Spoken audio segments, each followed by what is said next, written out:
Boa noite, véspera de feriado prolongado e seguimos juntos no Jornal do Rio com muita prestação de serviço. Vamos falar da previsão do tempo, também vamos trazer informações do trânsito e os destaques do dia que vamos trazer para você ao longo dessa edição. A atualização sobre o caso do pastor assassinado em Niterói. A mulher dele, a delegada federal, a Flor de Lis, esteve hoje na divisão de homicídios para entender um pouco mais do andamento do caso. Ainda a Polícia Civil aguardando a divulgação do laudo do Instituto de Criminalística Carlos Zéboli da arma encontrada na casa da vítima. Tem atualização sobre o caso de um jornalista que foi assassinado na noite de ontem em Maricá. É o segundo caso em pouco tempo. A polícia já fez uma perícia no local e quer saber a motivação do crime. Temos um caso que eu vou convidar você a ficar acompanhando com a gente bem de perto. Um homem que foi preso acusado de assalto. A família alega que ele é inocente e a gente vai contar essa história para você. Véspera de feriado, hoje é dia também de Pensando em Cinema e tem um sucesso das telonas que é revisitado 7 anos depois. Homens de Preto, MIB, que chega às telonas. Nessa semana a gente vai trazer tudo isso e muito mais. Em 30 segundos eu tô te esperando.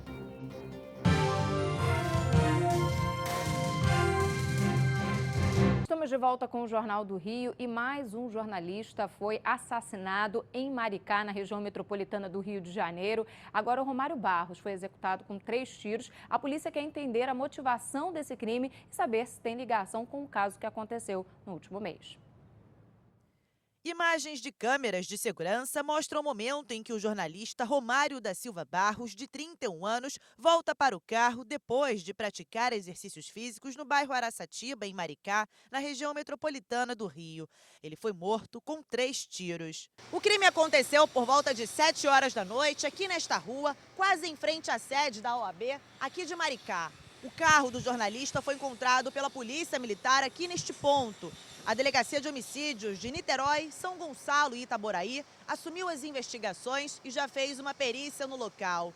A rua onde aconteceu o crime costuma ser bem movimentada. Moradores estão assustados com tanta violência. A gente fica bem assustado, porque Maricá é uma cidade muito pequena, né? Sempre foi tranquila, e aí essas coisas acontecendo em menos de um mês, a gente fica horrorizado, principalmente bem no centro, assim, da cidade. A esposa, a mãe e o irmão do jornalista estiveram no IML de Niterói e na Delegacia de Homicídios da região. Este é o segundo assassinato de jornalista em Maricá em menos de um mês. No dia 25 de maio, Robson Giorno, de 45 anos, dono do jornal Maricá, foi morto perto de sua casa. Os dois eram conhecidos por noticiarem acontecimentos políticos no município. Em nota, a Prefeitura de Maricá lamentou o crime e pediu investigação imediata, identificação e punição dos responsáveis pelos 2 crimes. A Associação Brasileira de Emissoras de Rádio e Televisão também repudiou o assassinato e disse que a atividade jornalística é fundamental para a sociedade, que tem o direito de ser informada sobre fatos de interesse público, e pediu às autoridades locais rigorosa apuração e esclarecimento dos 2 casos. A Polícia Civil aguarda um exame definitivo para confirmar se a arma encontrada na casa do pastor Anderson do Carmo foi usada no assassinato dele. A deputada federal Flor de Lis, mulher da vítima, esteve na Delegacia de Homicídios hoje e pediu justiça. A motivação do crime é agora um dos focos da investigação. A mulher de Anderson do Carmo, a deputada federal Flor de Lis, chegou à Delegacia de Homicídios no início da tarde. Acompanhada de um dos filhos e de um advogado, ela veio tentar visitar o filho Flávio de Souza, de 38 anos, que está preso desde segunda-feira. Ele é investigado pela morte do pastor, que é seu padrasto. A parlamentar não conseguiu ver Flávio. Na saída, visivelmente nervosa, Flor de Lis diz que não acredita no envolvimento do filho e que não sabia sobre a arma encontrada no quarto dele. Eu quero justiça, eu quero justiça. Depois de mais de 5 horas de busca na casa da deputada, policiais encontraram ontem uma pistola 9mm no quarto de Flávio de Souza. Um teste preliminar feito na delegacia apontou que esta foi a arma usada para matar Anderson do Carmo. Agora, um exame definitivo será feito no Instituto de Criminalística para confirmar esse resultado. Coletamos aqui o padrão balístico da arma, por isso que nós fizemos disparos ali, que é um procedimento que a DH faz. E já há um pré-confronto, já há uma primeira indicação de que é a arma do crime. Um filho adotivo do casal também está preso, suspeito de participar do crime. Os dois prestarão novos depoimentos. A polícia quer agora descobrir a motivação do crime e, a partir daí, buscar novos envolvidos no assassinato. Para avançar nessa linha, os investigadores consideram importante encontrar o celular de Anderson do Carmo. A informação inicial era de que o aparelho tinha sido levado por bandidos, mas agora os agentes suspeitam que ele esteja escondido e fazem novas buscas. O pastor Anderson do Carmo foi morto logo depois de chegar em casa de carro acompanhado da mulher na madrugada de domingo em Niterói. Segundo Flor de Lis, ele voltou para fechar o portão quando foi surpreendido.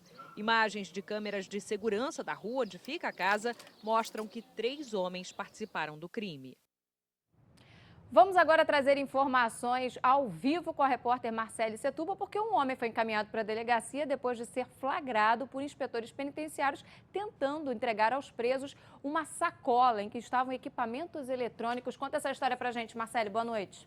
Boa noite, Thaís. Boa noite a todos. Uma situação inusitada, né? Os agentes da Secretaria de Estado de Administração Penitenciária flagraram o exato momento em que esse homem amarra uma bolsa plástica na ponta dessa corda que estava pendurada no Instituto Penal Edgar Costa, que fica em Niterói, na região metropolitana do Rio de Janeiro. Esse flagrante que a gente acompanha nas imagens agora foi feito na tarde de hoje. E nessa ação, Thaís, os agentes conseguiram apreender 6 aparelhos celulares, 6 carregadores, fones de ouvido, além de 2 pacotes com um pó branco que a suspeita é de que seja cocaína. Esse homem e todo esse material foram encaminhados para a delegacia da região, Thaís. Marcele, pela sua informação. E seguimos com destaque ao vivo, afinal, saída de feriado prolongado é sinônimo praticamente aqui no Rio de Janeiro de trânsito complicado. Imagens agora ao vivo do Centro de Operações da Prefeitura. Nesse momento, essa aqui é a imagem da Avenida Brasil, bem naquele acesso à Ponte Rio-Niterói. Essa pista do canto segue para o centro, essa aqui, ó, que segue com trânsito, inclusive bom para a Ponte Rio-Niterói nesse momento, mas lá no cantinho, na direita, aí a situação é complicada para quem vai em direção à linha amarela, linha vermelha, zona oeste do Rio de Janeiro. A ponte que chegou a ter 50 minutos de tempo de travessia, nesse momento tem 32 minutos de tempo de travessia no sentido Niterói. No sentido Rio de Janeiro, a situação é um pouco mais tranquila. A gente vai para o intervalo, daqui a pouco mais prestação de serviço no Jornal do Rio. Vamos falar sobre o movimento de saída também para o feriadão de Corpus Christi na rodoviária e também nos aeroportos. A família de um homem preso acusado de assalto alega que ele é inocente. A Rádio Band News FM 90.3 foi atrás desse caso e constatou falhas na investigação. Acompanhe a reportagem do César Cavalcante com o trabalho de apuração e produção do repórter Carlos Briggs. A espera da família do assistente de logística Douglas da Mata Santos pode estar prestes a acabar. Ele foi preso no dia 29 de maio ao chegar ao Fórum de Belfor Roxo, acusado de um crime que não teria cometido. Não consigo dormir, não consigo comer, entendeu? Porque eu fico só pensando no que eu posso fazer para ajudar ele, tirar ele disso, porque a gente tem provas que ele não estava nesse assalto. No dia 28 de outubro do ano passado, bandidos roubaram um grupo de músicos que passava pela rodovia Presidente Dutra, na altura de São João de Meriti. Os criminosos levaram o carro com todos os instrumentos da banda. 5 dias depois, com o mesmo veículo, o bando assaltou Douglas, que estava a caminho do trabalho com o chefe em Belfor Roxo. Os criminosos levaram documentos, celular, dinheiro e até os sapatos do rapaz. Em dezembro, a polícia localizou o carro roubado dos músicos. Dentro estava a carteira de trabalho de Douglas, que foi levada para a delegacia. E na delegacia começava o segundo calvário de Douglas. Os policiais mostraram fotos do assistente de logística e os músicos o reconheceram como um dos assaltantes. 3 meses depois, a Polícia Civil encerrou o inquérito e pediu a prisão de Douglas. Vítima do mesmo bando, ele foi preso e a família afirma que o homem sequer foi ouvido. É um tema polêmico, mas eu acredito que o Douglas foi vítima de racismo institucional, entendeu? Viram ali um jovem pobre, negro, e já etiquetaram ele, é ele. Ninguém ouviu o Douglas e todos presumem a culpabilidade dele. O advogado dos músicos alega que eles reconheceram pela foto de Douglas na carteira de trabalho como parecido com um dos criminosos. No documento ele tinha 16 anos, hoje tem 30. Eles estão relatando exatamente o que foi perguntado. Você reconhece a foto da carteira de trabalho? Eu reconheço. Mas não perguntaram para ele se a foto, se pessoalmente a foto atual deles, ele é realmente o Douglas, a pessoa que fez o assalto. Coube à família de Douglas juntar evidências para provar a inocência do homem. Os parentes conseguiram declarações da empresa em que ele trabalha, comprovando a índole e até a nota fiscal do restaurante em que ele jantou no dia do primeiro assalto dos bandidos. A família também procurou a rádio Band News FM. O repórter Carlos Briggs localizou o grupo de músicos e mostrou uma foto atualizada de Douglas. Eles perceberam que não era o criminoso e foram até o Tribunal de Justiça tentar comprovar a inocência do homem. Segundo a defesa de Douglas, a desembargadora que os atendeu disse que uma petição precisa ser feita ao juiz original do caso. Todas as provas que nós conseguimos, entendeu? São provas contundentes e parece que a justiça, que deveria ser cega, entendeu?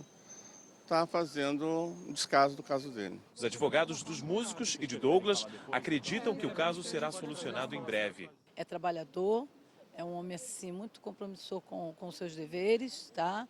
É chefe de família e o bom genro. Não é o primeiro caso, né? Ontem falamos aqui no Jornal do Rio do caso da Daniele Estevão Fortes, ela que ficou presa 11 dias depois de ser confundida, né, acusada de assalto no lugar da irmã, com apenas uma diferença de uma letra no nome. Depois de um trabalho e de uma comoção de praticamente toda a cidade de Magé, de vários moradores, ela foi solta e aí sim recebida e ovacionada na cidade onde mora, na Baixada Fluminense. No começo do mês, no dia 6, o Jornal do Rio exibiu uma reportagem sobre um aplicativo de transporte oferecido na comunidade de Rio das Pedras, na zona oeste do Rio. Na ocasião, moradores disseram que o app vinha sendo explorado pela milícia da região. A produção entrou em contato com a polícia, que disse estar investigando o caso. Tentou falar também com os responsáveis pelo aplicativo.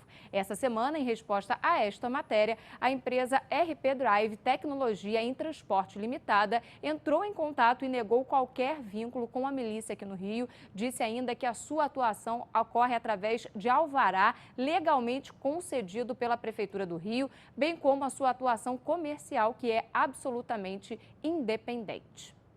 Seguimos agora trazendo informação sobre a saída do feriadão. 1.000 ônibus extras na rodoviária do Rio de Janeiro para dar vazão às pessoas que buscam aí viajar nos próximos dias. Aeroporto Internacional também com expectativa de receber 150 mil passageiros até domingo. Vamos acompanhar a reportagem e a expectativa para a galera que vai viajar, né? Durante a tarde, as filas já estavam grandes na rodoviária do Rio e algumas pessoas até que ainda encontravam passagem com embarque quase imediato. E não só os destinos mais tradicionais, como região dos Lagos, região serrana, Costa Verde e cidades mineiras mais próximas ao Rio estão tendo aumento de procura. Na ponte rodoviária Rio-São Paulo, por exemplo, o aumento foi de 16%. Em alguns horários, o intervalo entre os ônibus é de apenas 1 minuto. Até domingo, 230 mil passageiros devem passar por aqui. 8% a mais do que na Semana Santa. Movimento que também recebe impulso de turistas da Copa América, como os amigos chilenos que resolveram passar o feriadão na região dos Lagos e voltar para acompanhar a seleção deles na segunda-feira no Maracanã. Aproveitar as praias e volvemos ao partido de Chile. O Aeroporto Internacional do Rio deve receber 150 mil passageiros neste feriadão. Para o Victor, o feriadão emenda nas férias e só termina daqui a 15 dias. O roteiro nada tradicional segue festivais de música do verão europeu. Alemanha, numa cidade próxima a Hamburgo. De lá a gente pega um voo, vai para Letônia. Da Letônia a gente vai depois para a Lituânia, da Lituânia a gente passa pela Polônia, da Polônia a gente volta para a Alemanha, passa por Berlim, volta para Hamburgo depois, aí de volta para casa. História que não falta para contar depois. Se você não vai fazer uma viagem tão inusitada e tão longe como aí esse passageiro, fica ligado no trânsito a partir de agora com informações ao vivo do Centro de Operações da Prefeitura, porque se você vai para a região da Baixada Fluminense, segue em direção inclusive à região serrana do Rio de Janeiro, paciência, calma, porque olha só a situação.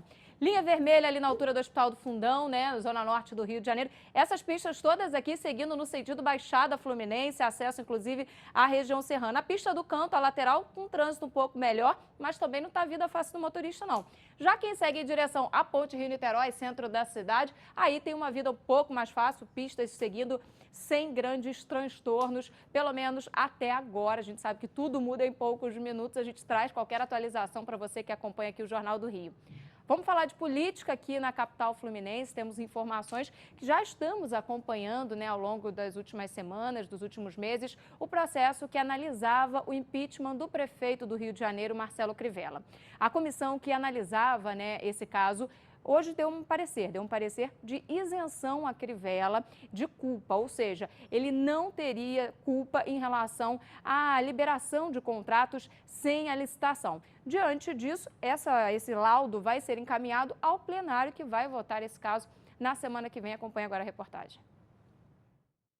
Enquanto vereadores liam o relatório da comissão de impeachment contra o prefeito do Rio, Marcelo Crivella já agradecia aos políticos pelo parecer favorável à administração pública. Eu acho que esse foi o único processo no mundo que as testemunhas de acusação me defenderam o réu. Não foram as minhas testemunhas de defesa que me defenderam, não. As de acusação mostraram que todo o processo foi legítimo e que a decisão do prefeito foi a melhor. O relatório da comissão de impeachment isentou o prefeito por não ter comprovação que o aditamento do contrato de exploração do mobiliário urbano, feito com 2 empresas de publicidade, gerou prejuízos aos cofres públicos. A declaração de Crivella em relação ao impeachment aconteceu durante uma cerimônia para assinatura de um termo de ajustamento para a contratação de jovens aprendizes na Conlurb. 5% de todo o efetivo da companhia será contratado através do programa. Um total de 955 vagas. É uma oportunidade, porque eu tinha acabado de entrar na faculdade e eu precisava de tempo para estudar, também precisava de uma oportunidade para me qualificar no mercado de trabalho e o Jovem Aprendiz foi essencial. O prefeito do Rio anunciou também que aguarda agora a liberação de verba para a construção de prédios do programa Minha Casa Minha Vida na zona oeste do Rio, bem próximo às comunidades de Rio das Pedras e da Muzema, onde construções irregulares desabaram e mataram 24 pessoas. O terreno teria capacidade para 20 mil apartamentos e seria construído pela iniciativa privada. E a gente apelidou de Minha Casa Minha Vida Gourmet. Por quê? Porque em áreas boas, áreas nobres. Cultura, gastronomia e negócios. Tudo isso num só lugar, num festival só que celebrou a relação diplomática entre o Brasil e a China. Esse evento aconteceu hoje na Barra da Tijuca, é o Festival Sichuan. O balé dos dançarinos que compõem a ópera Sichuan chama a atenção pela destreza dos movimentos. O samba também está presente nos pés dos integrantes da escola de samba Estácio de Sá. Os chineses gostam da dança, a cultura brasileira, por isso eles procuram e aprendem. Agora, nas cidades grandes da China, tem muitas aulas de samba. O Festival de Culinária de Sichuan, que acontece hoje, celebra o 45º aniversário das relações diplomáticas entre Brasil e China.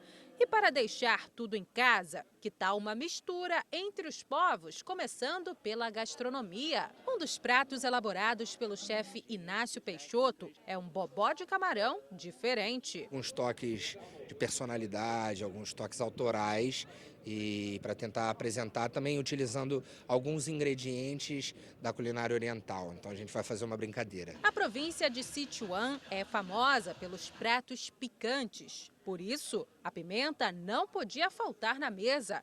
E lá os chineses adoram beber o gojiao, um destilado feito de cereais. Para abrasileirar a bebida, eles até deixaram de tomar a dose pura e prepararam coquetéis. Em todo o estado do Rio de Janeiro vivem entre 20 e 30 mil chineses. O evento visa não apenas um grande intercâmbio entre as culturas, mas também trazer novas oportunidades de negócios entre os dois países. A gente movimenta a economia, movimenta empregos, a gente traz novidades para o mercado nacional, não só do Rio de Janeiro, mas nacional. E vice-versa. Acho que esse intercâmbio cultural entre os dois países só tende a agregar valor para ambas as partes. A gente agora faz uma pausa, mas no próximo bloco vamos falar da previsão do tempo para o feriado de Corpus Christi e, lógico, dica para você aproveitar a coluna Pensando em Cinema por aqui. Voltamos já já e eu tô te esperando. Se não tem programação para o feriado, fique tranquilo, porque a gente vai trazer boa dica para você. 7 anos depois, a franquia MIB Homens de Preto volta às telonas e dessa vez o desafio é internacional. Mário Abad. Olá, amigo cinéfilo, tudo bem? 7 anos após o último filme da franquia, MIB Homens de Preto, retorna-se a dupla original, mas com uma aventura mundial, por isso que tem internacional no título. A trama mostra os Homens de Preto enfrentando sua maior ameaça, um traidor infiltrado na agência. Outra mudança foi investir numa nova proposta antenada com o feminismo, ao escalar a atriz Tessa Thompson como protagonista. Para seu par, a escolha foi Chris Hemsworth. Os dois já tinham trabalhado juntos em Thor Ragnarok. O diretor F. Gary Gray dá conta do recado, sabendo alternar ação e humor da mesma forma que as outras produções, com adendo de respeitar a linha temporal do que aconteceu antes. Parece algo natural, mas não é comum se tratando de filmes do gênero, que muitas vezes insistem em não respeitar quem acompanha as franquias. Deve ter um botão vermelho por aqui em algum lugar. Já achei.